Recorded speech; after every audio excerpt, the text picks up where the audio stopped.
he was like, bro, it be sounding like a fairy tale to me. Listen, and this is the thing. I don't talk about it. I definitely tell you, I used to go hard. Yeah. I don't talk about it as much anymore. No, he did. Because I got a lot of friends that still believe. Yeah. Excuse me. So I'd rather keep the friendships than to get my point across. Right. Because every conversation ends with them pissed at me. Yeah. Because it don't make sense to them either. Man, But they don't know a way to say, like, they don't know a way without being angry. That's why I wanted to have that show where I wanted to have a Hebrew Israelite and a traditional Christian here to be able to have but I haven't found anybody mature enough on the Christian side that can handle that kind of debate. And have me. Man, what I usually... I was going to have Bam because I feel like Bam... No, I mean, I want to be here with them. Oh, with the... Yeah. Because I don't agree with neither one of them.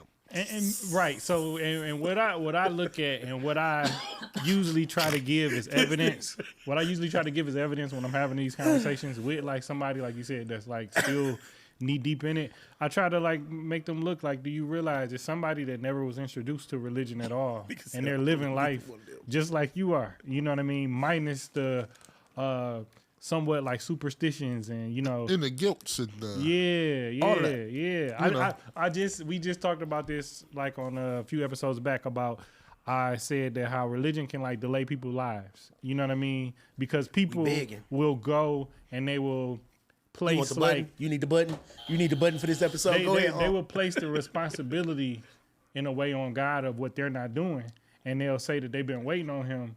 And it'd be like years and years, and you already have what you need to do, inside you, whatever that burning desire is, or whatever that gift or skill that you have, So, man, tell me, we ain't rolling past this topic. We got a lot of stuff we ain't gonna talk about, but we ain't rolling just past it. So, like you said, in dealing with those individuals, because like I stay next door to a Jehovah's Witness, and we had these conversations. I love them. Yeah, we had these conversations a lot, and I told them, because a lot of I'm gonna say religious people, they usually their argument is like, well, who made the sun, right? Or who did all of this, this nature and stuff like that. I like those kind of questions. Right, and it's like I said, I just say, hey, look at people that never was introduced to a religion or anything like that. They still live like how they live. But do you feel that like our parents are like solely why we choose to practice whatever religion it is definitely. we do? Yeah, you pre-doctrinated in the womb. Mm-hmm. I tell people this. You have a kid that you bring into the world.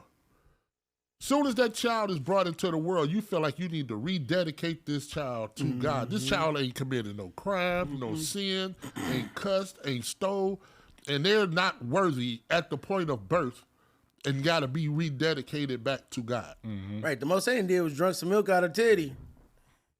So that kind of stuff right there, the thinking we're filthy automatic. Mm-hmm. And man, like I say, this is a whole show. Just Christians alone, from speaking Gentiles and Jew and Gentile, even reading the Bible. Why do we always read the role of the Gentile? Mm-hmm. We don't never read it as the Jew, the one that's chosen already. No, yeah. We instantly read it as we're the filthy ones, the ones that need to be saved, the ones that need to be rectified, the one we automatically read from the side of the lost. Mm-hmm. I'm like, why? And nobody can ever answer those questions. When the king told him, go out, when the people he sent the invitation to said they weren't coming to his party, he said, well, go invite everybody. Yeah. I want to just fill my house. I just want to fill my crib up. And we was like, me? He invited me? Yeah. Nigga, you wasn't even invited in the first place. Nah. You just are seat fillers. Yeah. Shut up, Marcus. No, go ahead. Go ahead, because listen, anytime you get me up here just shutting up and what. It's funny because, like I said, I've been listening to it, just this week, and I asked, my Jehovah's Witness neighbor, I asked him, and it's sanctified. As far as in the book, I'm like, this is what we're supposed to practice. This is the rule book too, what we are practicing. Why is it that we got so many churches? And it said that he's not in the church. You know what I mean? Like, and these are big, humongous, churches, and they keep, building them.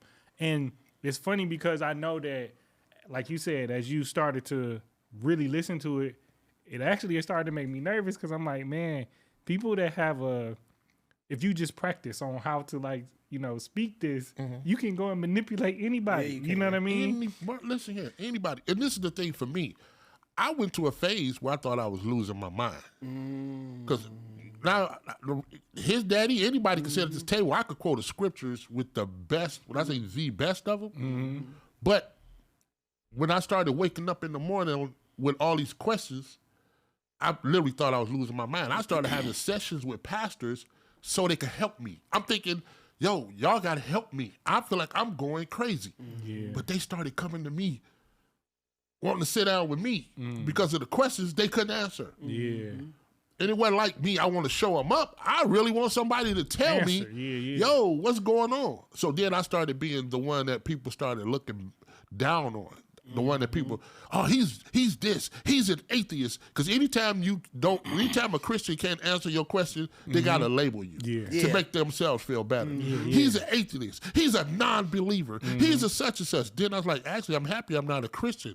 Because at the end of the day, if you knew what Christians did to other people that wasn't Christians to compel them to become Christians, you shouldn't want to be one either. It was like a cult before a cult. There's so many things to unturn, and I tell people I don't God bash. Because at the end of the day, if he's God, he ain't thinking about me like that anyway. Like, you know what I'm trying to say? He ain't worried about me. Right. It's the people who get upset and be mad at me. Like they got to take up for God. He don't need you to take up for him.